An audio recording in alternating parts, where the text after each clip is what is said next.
إن الحمد لله نحمده ونستعينه ونستهديه ونعوذ بالله من شرور أنفسنا ومن سيئات أعمالنا. من يهده الله فهو المهتد ومن يضلل فلن تجد له وليا مرشدا. وأشهد أن محمدا عبده ورسوله نصلي ونسلم ونبارك عليه وعلى تابعيه بإحسان إلى يوم الدين. أما بعد، يقول الله عز وجل بعد أعوذ بالله من الشيطان الرجيم: بسم الله الرحمن الرحيم. يا أيها الذين آمنوا اتقوا الله حق تقاته ولا تموتن إلا وأنتم مسلمون. ويقول أيضا عز وجل: يا أيها الذين آمنوا اتقوا الله وقولوا قولا سديدا يصلح لكم أعمالكم ويغفر لكم ذنوبكم ومن يطع الله ورسوله فقد فاز فوزا عظيما. أما بعد، فإن خير الحديث كتاب الله وخير الهدي هدي محمد عليه الصلاة والسلام وشر الأمور محدثاتها وكل محدثة بدعة وكل بدعة ضلالة وكل ضلالة في النار. يا رب، أنا مذنب، أنا مخطئ، أنا عاصي. هو غافر، هو راحم، هو جافر. قابلتهن ثلاثة بثلاثة ولا تغلبا أوصافه أوصاف. أيها المسلمون، أيها الأحباب، روى البخاري ومسلم عن أبي هريرة رضي الله عنهم عن النبي عليه الصلاة والسلام أنه قال: الإيمان بضع وستون شعبة والحياء شعبة من الإيمان. وقال عليه الصلاة والسلام أيضا: إن مما أدرك الناس من كلام النبوة الأولى: إن لم تستحي فاصنع ما شئت. وفي البخاري عن عمران بن حصين أيضا عن النبي صلى الله عليه وسلم أنه قال: الحياء لا يأتي إلا بخير. ومن هذا المعنى استلهم ابن تيمية رحمه الله أن الحياء إذا انتزع من المرء فإن الخير أيضا ينتزع منه أيضا. إخوة الإيمان، خطبة اليوم بعنوان تذكير الأحياء بخلق الحياء. فما هو الحياء؟ نأتي إلى تعريف الحياء أولا، ثم نبين أصنافه وأنواعه وما الواجب على المسلم اليوم حيال هذا الخلق الذي بات غريبا أو شبه غريب في هذه الأيام. فنسأل الله عز وجل أن نتحلى بهذا الخلق. أما الحياء فهو خلق رفيع يمنع الإنسان عن الاتصاف بالصفات والأخلاق السيئة والأقوال والأفعال القبيحة. والحياء هو أساس مكارم الأخلاق ومنبع كل فضيلة، لأنه يترتب عليه القول الطيب والفعل الحسن. والحياء دليل الإيمان والدين الصحيح وسمة الصلاح الشامل وعنوان الفلاح الكامل. فهو من صفات النفس المحمودة، وهو رأس مكارم الأخلاق وزينة الإسلام وشعار الإيمان، كما قال عليه الصلاة والسلام: الحياء من الإيمان. وأيضا الحياء أيها الكرام هو صفة من صفات الله عز وجل، ولا بد للمرء المسلم أن يتحلى ببعض الصفات التي نسبها الله عز وجل له والتي من صفاته سبحانه وتعالى. والدليل على ذلك قول النبي عليه الصلاة والسلام: إن ربكم حيي كريم يستحي من عبده إذا رفع إليه يديه أن يردهما صفرا خائبتين. وقد قسم العلماء الحياء إلى أنواع وإلى أصناف كثيرة. على المسلم أن يتحلى بها، ولا بد قبل أن يتحلى بها أن يعرفها. ولذلك نوجز ونختصر أنواع الحياء إلى 4 أنواع و4 أصناف. أما الصنف الأول والنوع الأول فهو الحياء من الله عز وجل. والحياء من الله سبحانه وتعالى هو أن تستشعر ربك حين يراك وحين يسمعك وأنه مطلع عليك.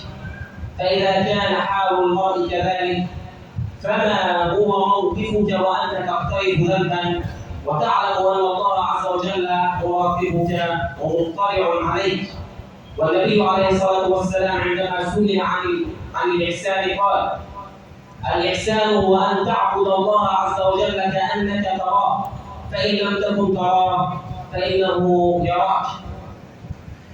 ولذلك قال الشاعر: وإذا خلوت بليلة في ظلمته والنفس داعية إلى الطغيان فاستحي من نظر الإله وقل لها إن الذي خلق الظلام يراني.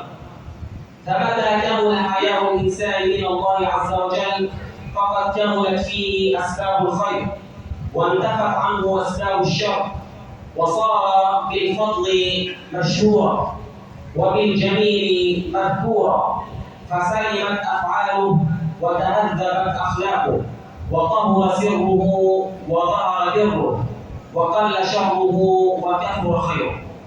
فحين يستقر في نفس العبد أن الله عز وجل يراه وأنه سبحانه وتعالى معه في كل حين وفي كل لحظة، فإنه يستحي من ربه أن يراه مقصرا في كل فريضة أو مرتكبا لمعصية.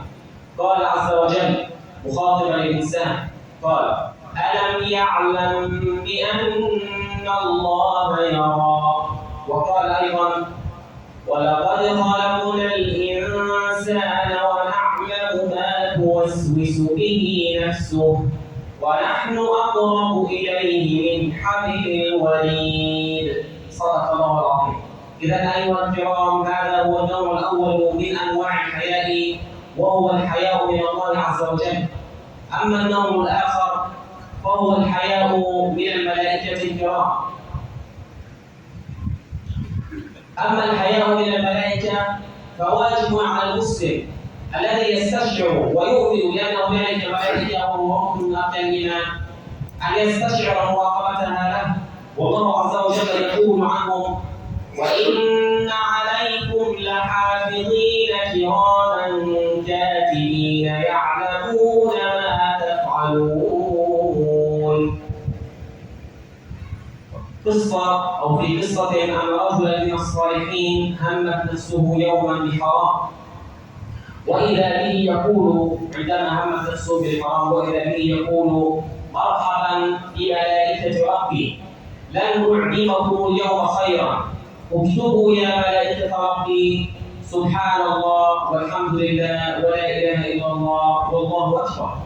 فحينما تذكر هذا الرجل أن الملائكة تراه وتكتب أعماله وتسجل أعماله، كما قال تعالى: ما يلفظ من قول إلا لديه رقيب عتيد، عندما تذكر هذا الأمر واستشعره استحيا من الملائكة ومن ربه، فبدلا من الحرام عمل صالحا وبدل الحرام بالحسنات، بدل السيئات بالحسنات. فالحياء من الملائكة أيها الأحباب أمر مهم جدا وخلق لا بد للمسلم أن يتحلى به. ونوع آخر من أنواع الحياء وهو حياء الإجلال، أي حياء الاحترام وحياء التوقير. يقول عمرو بن العاص رضي الله عنه: والله ما كان أحد أشد حياء مني من رسول الله عليه الصلاة والسلام، وقد رحل عليه الصلاة والسلام وما امتلأت عيناي من النظر إلى وجهه إجلالا واحتراما له. وكان يقول ابن مهدي رحمه الله من علماء السلف هذا، كان يقول: والله ما نظرت إلى وجه سفيان الثوري حياء ومهابة به. فهذا حياء الإجلال هو النوع الثالث الذي يكون تجاه العلماء، تجاه معلمين، تجاه كل من أكبر، كل من هو أكبر منا، تجاه الأبوين. فلا تكن عينك فوق عينه ولا يكن صوتك فوق صوته. إذا هذا هو النوع الثالث أيها الكرام والنوع الأخير هو الحياء من النفس. وكأن للإنسان نفسان، واحدة ترافق الأخرى فتنهاها عن فعل القبيح. وصاحب النفس العزيزة أيها الكرام هو الذي يكرم نفسه فلا يهينها ولا يوقعها في حرام. فمن كانت نفسه وضيعة أهانها بالمعاصي. ولذلك قال الشيخ مصطفى السباعي رحمه الله في هذا المعنى في الحياء من النفس، قال: إذا همت نفسك بالمعصية فذكرها بالله، اللي هو اللي حكينا عنه في البداية، الحياء من الله. إذا همت نفسك بالمعصية فذكرها بالله عز وجل، وقل لها إن الله تعالى يراني. فإن لم تبتلع من هذا الوازع ومن هذا النوع من الحياء فذكرها بأخلاق الرجال، قل لها يا نفس إن ابن الأصل لا يفعل القبيح. فإن لم تبتلع فذكرها بالفضيحة علها ترتدع، قل لها غدا أفضل أمام العباد. فإن لم تبتلع نفسك من هذه الثلاث أنواع، فيقول مصطفى السباعي رحمه الله: فاعلم ساعتها أن نفسك نفس حيوان والعياذ بالله. أقول قولي هذا وأستغفر الله لي ولكم، فيا فوز المستغفرين. استغفر الله.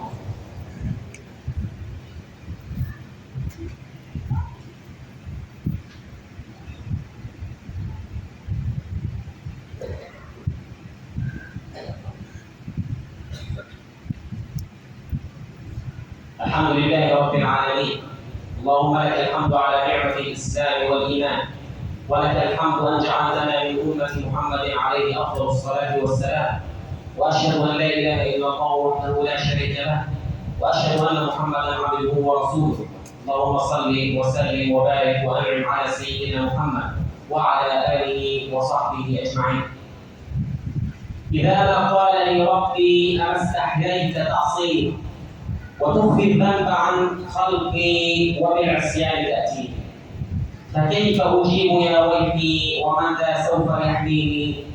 أسلي النفس بالآمال من حين إلى حين، وأنسى ما وراء الموت ليس الموت يكفيني، كأني قد ضمنت العيش ليس الموت يكفيني، وجاءت سكرة الموت الشديدة من سيحميني.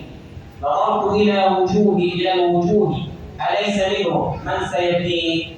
سأسأل ما الذي قدمت في دنياي ينجيني، فكيف إجابتي من بعد ما فرطت فيه؟ أيها الأحباب، لابد أن نزرع في أبنائنا وبناتنا خلق الحياة، ولن يزرع في نفوسهم إلا إذا زرعناه في نفوسنا أولا، وإذا تعاملنا به وعملنا به. عباد الله، اعلموا أن الله عز وجل أمرنا بالصلاة على النبي، فقال: إن الله وملائكته يصلون على النبي يا أيها الذين آمنوا صلوا عليه وسلموا تسليما. اللهم أعز الإسلام والمسلمين، وأعلي بفضلك كلمتي الحق والدين، وأذل الشرك والمشركين. اللهم إنا نسألك الإخلاص في القول والعمل. اللهم أحينا مسلمين وتوفنا مسلمين وألحقنا بالصالحين. اللهم إنا نسألك الجنة وما قرب إليها من قول وعمل، ونعوذ بك اللهم من النار وما قرب إليها من قول أو عمل. عباد الله، إن الله يأمر بالعدل والإحسان وإيتاء ذي القربى، وينهى عن الفحشاء والمنكر والبغي، يعظكم لعلكم تذكرون. فاذكروا الله يذكركم واستغفروه يزدكم، ولذكر الله أكبر، والله يعلم ما تصنعون.